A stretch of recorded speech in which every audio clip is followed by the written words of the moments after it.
Hi, I'm Jennifer Giulianati, and I'm a dance movement therapist. I want to share with you today an experiential that I use with clients in virtual dance movement therapy or creative arts therapy sessions that are experiencing dissociation, um, who I notice have a lot of rigidity or tension related to expressing or retelling or reliving a traumatic experience, or who have a lot of energy in their bodies and are expressing anger that feels volatile or needs a way to be expressed.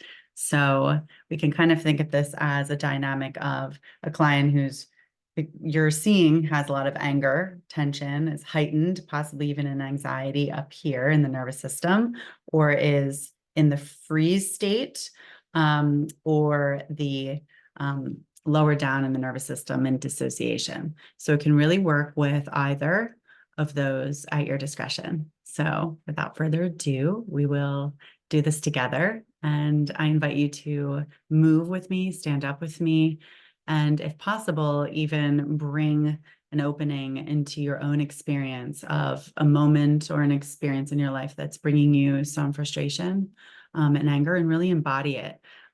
As if we were clients in this session, being invited to experience this dance movement therapy and rhythm technique. So let's do it. Sharing of my screen.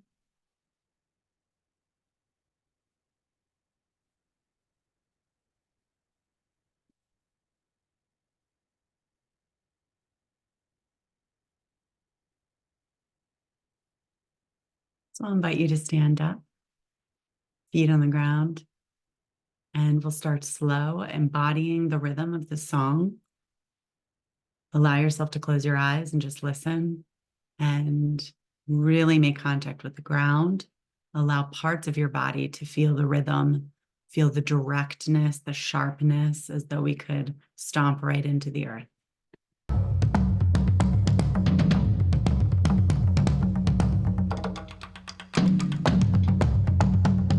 Start with knees. Let your arms go. Bring it up into the hips. Let your belly out. Breathe. And lower.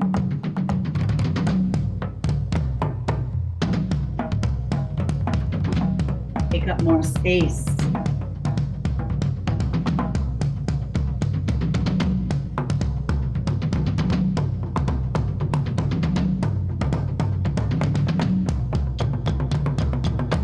Feel the strength. Moving. Not have to look like me.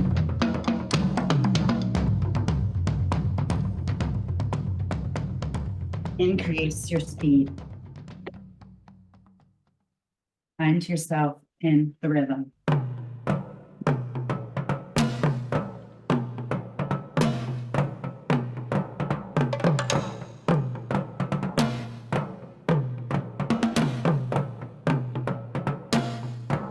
Find the rhythm on your body.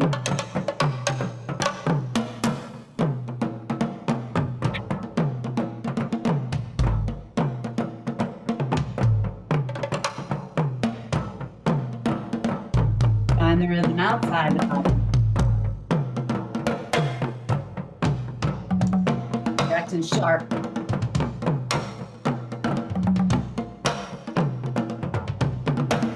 I might even want to vocalize. Ha! Ha! Ha! Ha! Ha!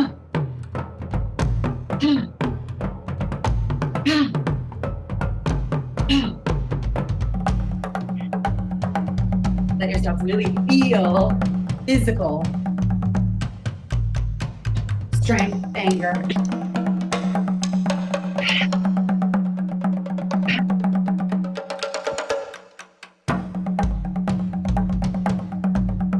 And let your body find when it feels it is ready to loosen.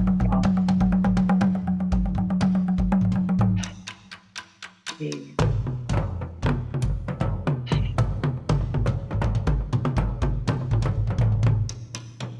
Right, whatever comes.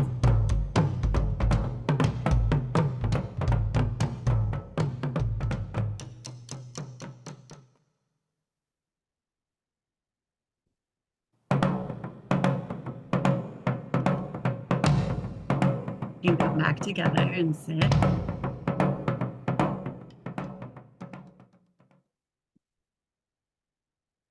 This is just a small, short way of inviting a client to get up, embody, and we as the therapist can embody with them.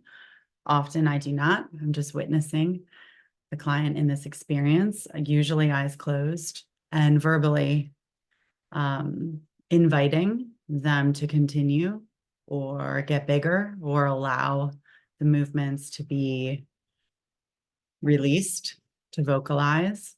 So this is an intuitive process, but also we're asking the client to regulate through rhythm, to be able to go into some of the flow state of sharp, direct, fast, right? So now I'm a little bit out of breath. Now just notice your body. We've just done this few minutes together of, I think, rather intense, sharp, rather fast movements. Notice if you notice anything happening in your body. Let's just do that for a moment.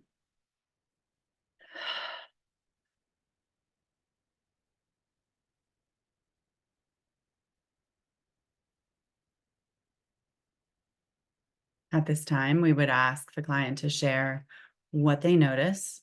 Often a client who has been really repressed or has a lot of protective parts defending against expressing anger, which is very common, will be more likely to be able to talk from the place of anger, give a voice to that anger, validate the need to be angry, that it's okay, that there's maybe a message in the anger related to a boundary that can be placed with a person or situation that's causing the anger. And on a somatic level, there's a lot that has happened, even just with me in this few minutes. I'm noticing some tension in my shoulders, definitely more expansive breath, like a more ability to actually breathe fully, and more awareness of my whole body rather than just head, torso. I'm noticing my legs and my feet. And this is all very important because we have clients that are often out of body, too much in the head thinking, or are so emotionally charged with anger that they're not able to actually be in their bodies in the present moment, whether they're dissociated or too activated. So this is regulating in many ways, and will even help with the ability to express verbally and help the brain be able to access a more relational verbal expression that we need in therapy. So continue to ask the important questions of how anger affects you as a therapist, how accessible anger is to us in our own lives as therapists, and how able or capable or familiar we are with helping a client express their anger rather than maybe assist them in finding ways to manage the anger. Anger is useful.